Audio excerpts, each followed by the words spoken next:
Hello students, आज बात करेंगे जैकोबियन ऑफ टू फंक्शंस की।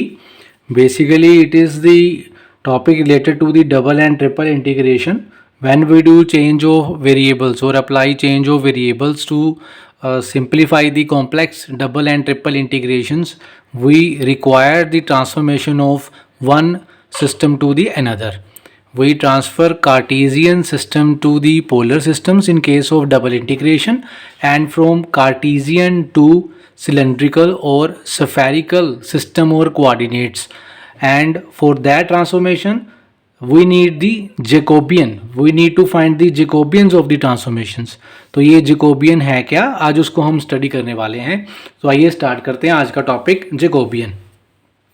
हो सकता है इसके बारे में आपने पार्शियल डिफरेंशिएशन में भी जैकोबियन को पढ़ा हो, तो एक बार आप ये समझ लीजिए कि एक दोबारा से आपको मैं इंट्रोड्यूस कर रहा हूँ जैकोबियंस में।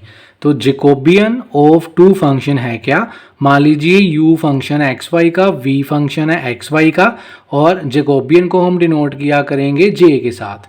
तो जैकोबियन u और v का उसको हमने डिनोट किया है JUV। तो जैकोबियन जो है वो मतलब क्या चीज़ है, कैसे फाइंड करना है। तो जैसे u मैंने कहा एक्स वाई का फंक्शन है, v भी एक्स वाई का फंक्शन है। तो मान लो हमारे पास v जो वेरिएबल है, हमारे पास v एक सिस्टम है, मतलब जैसे x एक्सिस और y एक्सिस होता है। मान लीजिए हमारे पास u एक्सिस है और v एक्सिस है, इसको हम ट्रांसफ़र कर रहे हैं x और y प्लेन में, या x एक्सिस और y एक्सिस में। मतलब u एक्सिस x एक्सिस में ट्रांसफ़र हो रही है और v एक्सिस जो है वो y एक्सिस में ट्रांसफ़र हो रही है। तो when uv plane transfer to X Y plane, तो उस ट्रांसफॉर्मेशन में हमारे पास कुछ कह दीजिए कि एक ट्रांसफॉर्मेशन कोफिशिएंट जो होता है वो मल्टीप्लाई होता है। एक सिस्टम को अगर दूसरे सिस्टम में ट्रांसफ़र करना हो तो उस ट्रांसफ़र मल्टीपल को हम जैकोबियन कह रहे हैं यहाँ पे। तो बेसिकली जैकोबियन u और v का है क्या, जब भी आपने जैकोबियन फाइंड करना होगा तो बेसिकली हमने डिटर्मिनेंट फाइंड करना है। दो वेरिएबल हैं, दो में ट्रांसफ़र हो रहे हैं, तो 2/2 का डिटर्मिनेंट। अगर तीन वेरिएबल होंगे तो 3/3 का, 3/3 का डिटर्मिनेंट। तो uv का Jacobian with respect to X Y हमने फाइंड करना, उसको हम ऐसे भी लिखेंगे curl u, v divided by curl u, y। तो ये कर्ल पार्शियल डिफरेंशिएशन का सिंबल है, ऑपरेटर है। बेसिकली ये पार्शियल डिफरेंशिएशन ऑपरेटर है। तो सबसे पहले लिखना कैसे है, फर्स्ट रो में आपने u के पार्शियल डेरिवेटिव दोनों से, नीचे जितने वेरिएबल हों x और y से करने हैं। u का पार्शियल डेरिवेटिव x से आ गया, u का पार्शियल डेरिवेटिव y से आ गया।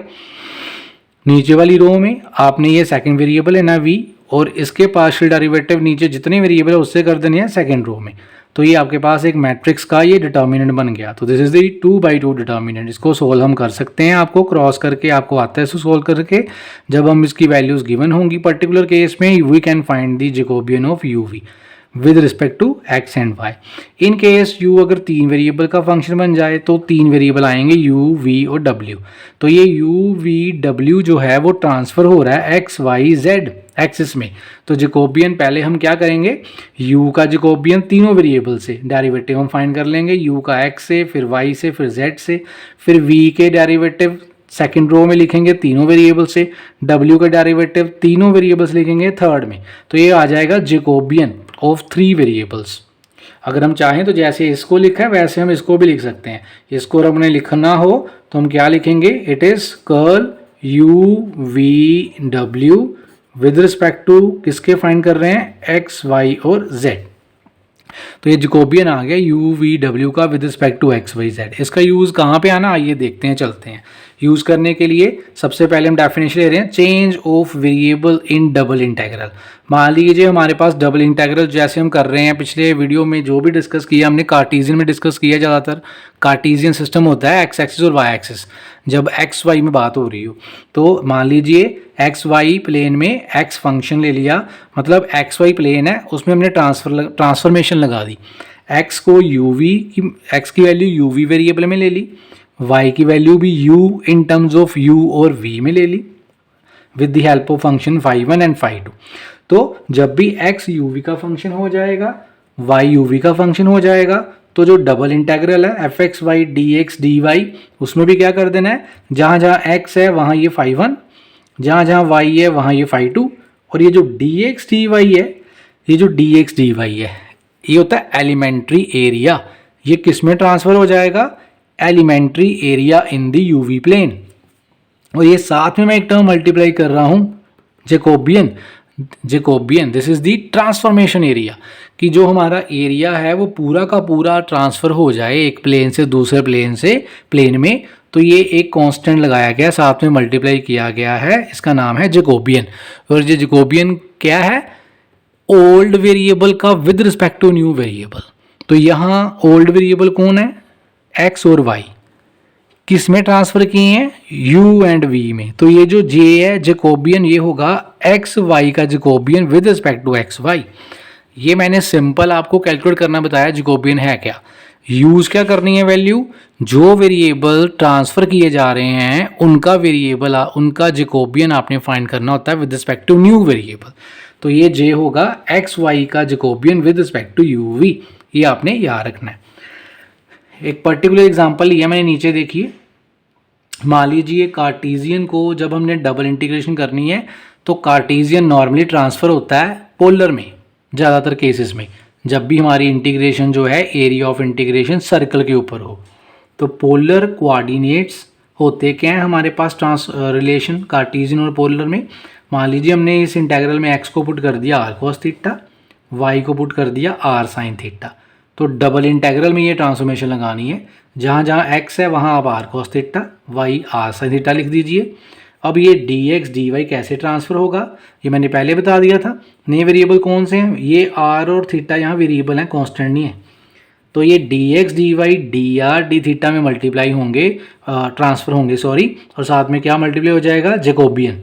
अब ये जैकोबियन किसका होगा? पुराना वेरिएबल कौन है? x और y। तो x y ऊपर किस सिस्टम में ट्रांसफ़र कर रहे हैं? r और थीटा में, नीचे r और थीटा। तो ये वैल्यू निकालनी कैसे है? ये फार्मूला यूज़ करके इसकी वैल्यू हम निकाल सकते हैं Jacobian X Y with respect to R theta. निकाल के देखते हैं, आइए निकाल के देखते हैं। एक्स की वैल्यू दी है, वाई की वैल्यू दी है, ये देखिए नेक्स्ट पेज पे, यहाँ निकाल के देखते हैं हम।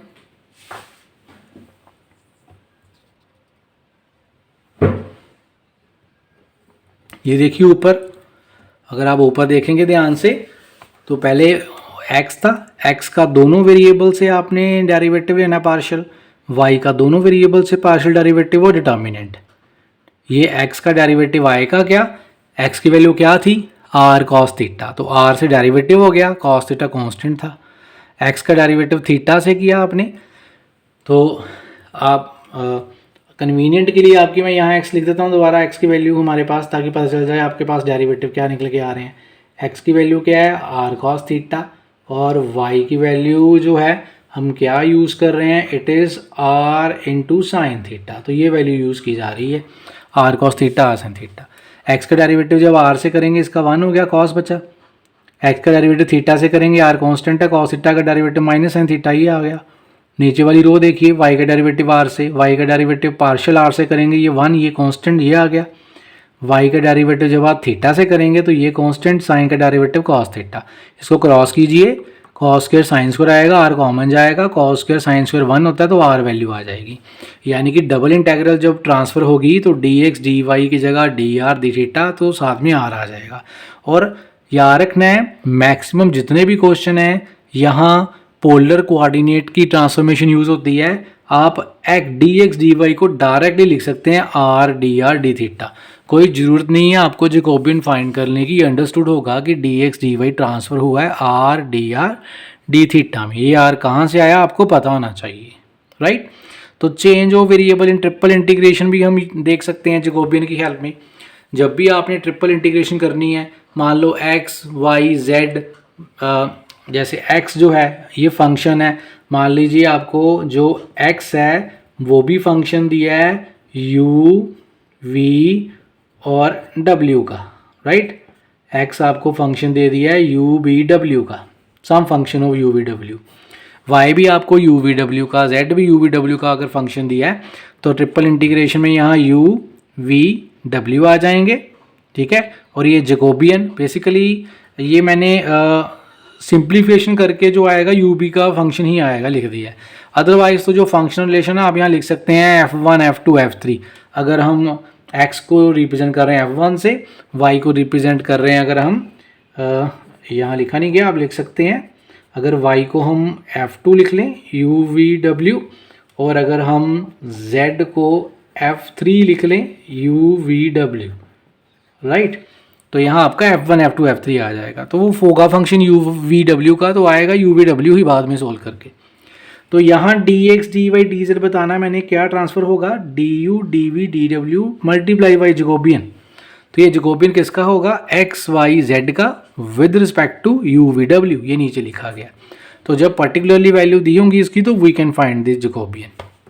पर्टिकुलर केस एक नीचे दिया गया है नोट में, चेक कीजिए।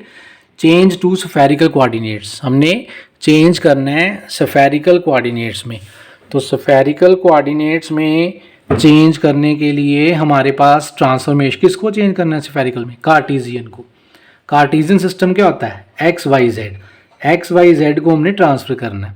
जैसे ये दिया गया, देखिए ये X axis, Y axis, Z axis, यहाँ एक पी पॉइंट है, this is the P point. ये जो पी पॉइंट है, ये जो है मैंने पी पॉइंट लिखा है, इसके coordinate basically x Y z ही हैं, एक्स वाई एंड जेड, जिसके कोऑर्डिनेट दिए गए हैं आपको एक्स वाई एंड जेड। तो जब भी कार्टेशियन को स्फेरिकल में चेंज करना है तो P से ये परपेंडिकुलर ड्रॉ किया गया, इसको यहाँ से ओरिजिन के साथ ज्वाइन किया गया। ये एंगल OM ने X के साथ थीटा बनाया है और ये OP ने Z के साथ एंगल फाई बनाया है। अगर हम ट्रिग्नोमेट्रिक रेशियोज लगाएं तो we can easily find this relation कि x की value r sine phi cos theta निकल के आएगी, y की r sine phi sine theta, z की r कॉस फाई। अगर आप थीटा और फाई इंटरचेंज करेंगे तो ये एंगल भी चेंज हो जाएंगे उसके अकॉर्डिंग। तो आपने ये जो है वैल्यू याद भी रखनी होती है, इसको आपने लर्न भी करना होता है इस डायग्राम के अकॉर्डिंग, कि आप फटाफट निकाल के तो नहीं देखेंगे जब भी आपने कोई एग्जाम में प्रोड्यूस करना है। तो आप x y z ये लर्न कर सकते हैं कि ये क्या है, when we transfer Cartesian system to spherical system। तो ये पुट करना है। अब जैकोबियन निकालना पड़ेगा जब हमने इंटीग्रल को ट्रांसफर करना है तो आपने एक्स वाई जेड का आर थीटा फाई से जैकोबियन निकाल लेना है। तो वो आप निकाल के देखेंगे, कैसे निकाल के देखना है, डिटर्मिनेंट 3/3 का बना के सॉल्व करके, तो आपकी वैल्यू ये आएगी आर स्क्वायर साइन फाई। जब भी आपने ये यूज़ करनी है ये वैल्यू आनी है। इन केस इंटीग्रेशन में आप ये वैल्यू डायरेक्ट याद रख सकते हैं, you can learn this value कि जैकोबियन की value are square sine phi आएगी। तो जब हम इंटीग्रल को चेंज करेंगे, ये ट्रिपल इंटीग्रेशन को हम चेंज करेंगे इस सिस्टम में आर थीटा फाई में, तो d x d y d z j d R D theta d phi में चेंज हो जाएगा। और ये जे है क्या, this r square sine phi, ये value are square sine phi आप यहाँ लिख सकते हैं। तो यहाँ एक्स वाई जेड यहाँ चेंज करेंगे तो ये यहाँ फंक्शन आ जाएगा आर थीटा फाई का। तो उस इंटीग्रल को फिर हम with respect to R theta phi निकालेंगे। तो आपने एक चीज़ और याद रखनी है कि ट्रिपल इंटीग्रेशन में ट्रांसफॉर्मेशन कब लगाते हैं, जब कार्टेशियन वाली integration over the volume V दी हो और ये जो वॉल्यूम है it is bounded by sphere. अगर ये जो वॉल्यूम है ये स्फीयर के रीजन दिया हो, या सिंपल वर्ड में कहें कि लिमिट ऑफ इंटीग्रेशन हमारी स्फीयर से आनी हो, तो हम स्फेरिकल कोऑर्डिनेट यूज़ करते हैं। या कई बार एलिप्सॉइड 3D में एक ज्योमेट्री में एक फिगर होती है 3D शेप एलिप्सॉइड, जैसे रग्बी की बॉल या एग शेप होती है। मतलब एलिप्स को अगर हम रिवॉल्व कर दें about one axis, X Y में है तो अबाउट जेड एक्सिस, तो हमारा क्या बनेगा, वो एलिप्सॉइड बनेगा। तो एलिप्सॉइड में अगर आपने लिमिट ऑफ इंटीग्रेशन लेनी है तो आप एलिप्सॉइड को भी ट्रांसफर कर सकते हो स्फेरिकल में with additional one more additional transformation. तो याद रखना आपने कि स्फेरिकल सिस्टम में जब हमने जाना है लिमिट्स लेनी है तो we can use this transformation. जब आपने ट्रांसफॉर्मेशन कर ली तो ये D R D theta phi में आ गए, तो पूरे स्फीयर के लिए आपकी जो है वो आर थीटा और फाई की एक रेंज बन जाएगी। वो रेंज क्या होगी, जब क्वेश्चन आएगा तो मैं आपको क्वेश्चन में डिस्कस करवा दूंगा। जो आर, ये जो आर है ये बेसिकली पी पॉइंट जो है हम स्फीयर के ऊपर ट्रांसफ़र करेंगे, ये आर रेडियस बन जाया करेगा, रेडियस। और ये जो थीटा है इससे हम सेमी सर्कल की आर्क बनाएंगे, फिर उसको 360 पर रिवॉल्व करेंगे तो हमारा सर्कल आएगा, वो एंगल फाई होगा।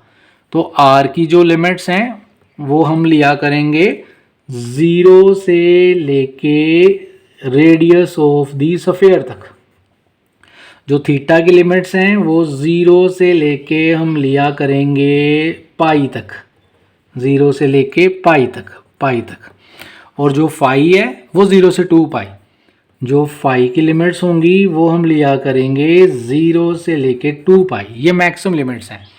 व्हेन एक्स वाई जेड, जब ये पॉइंट पी ट्रांसफ़र कर देंगे सफ़ेयर के ऊपर, तो पूरे सफ़ेयर को कवर करने के लिए ये टोटल लिमिट्स लेनी पड़ती हैं हमें। आर 0 से ए, ये तो फिक्स होगा, मतलब इतना रेडियस करके ये आपने ऐसे एक क्या बनाना है, सर्कल बनाना है, ठीक है। मतलब ऐसे एक लेके बेसिकली सर्कल बनाना है सेमी, और उसको आपने 360 पे पूरा घुमा देना है, तो आपके पास सफ़ेयर निकल के आएगा। तो आर थीटा फाई की रेंज आपने याद रखनी है फॉर फुल सफ़ेयर। बाकी पर्टिकुलर जब इसकी एग्जांपल करेंगे मैं दोबारा आपको वहाँ अंडरस्टैंडिंग दूंगा कि कैसे हमने लिमिट लेनी है। तो तब तक आप इसको रिवाइज़ कीजिए, नेक्स्ट वीडियो में मिलेंगे। Thank you.